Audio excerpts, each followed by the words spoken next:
Hello friends, Ameenpur లొకేషన్లో HMDA approved building చూస్తున్నామండి. ఇది వచ్చేసి టూ బిహెచ్కేస్ అండి. East facing and north facing 1206 SFT అనమాట.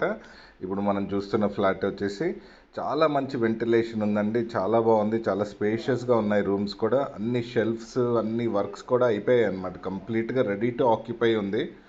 HMDA approved. So don't miss అండి. మంచి ఆఫర్లో ఇస్తున్నారు. ఇక్కడ ల్యాండ్ వాల్యూ కూడా 75,000 పర్ యార్డ్ వరకు ఉందండి. మంచి అన్డివైడెడ్ షేర్ కూడా వస్తుంది. 100% వ్యాలిడేటెడ్ ప్రాపర్టీ అండి. వితౌట్ డీవియేషన్ కట్టారనమాట. HMDA approved. మంచి స్పేషియస్గా ఉన్నాయి రూమ్స్ అన్నీ కూడా. అండ్ షెల్ఫ్స్ అన్నీ కూడా కంప్లీట్ అయిపోయి ఉన్నాయి. Don't miss. North facing 1206 SFT, 5,000 చెప్తున్నారు per SFT. And best price వస్తుంది. కింద డిస్క్రిప్షన్లో ఉన్న లింక్ మీద క్లిక్ చేసి మీరు realrupee.com వెబ్సైట్లో ఈ ప్రాపర్టీ యొక్క అన్ని డీటెయిల్స్ కూడా చూడొచ్చు. డైరెక్ట్గా సెల్లర్ని కాంటాక్ట్ అవ్వచ్చు. Thank you.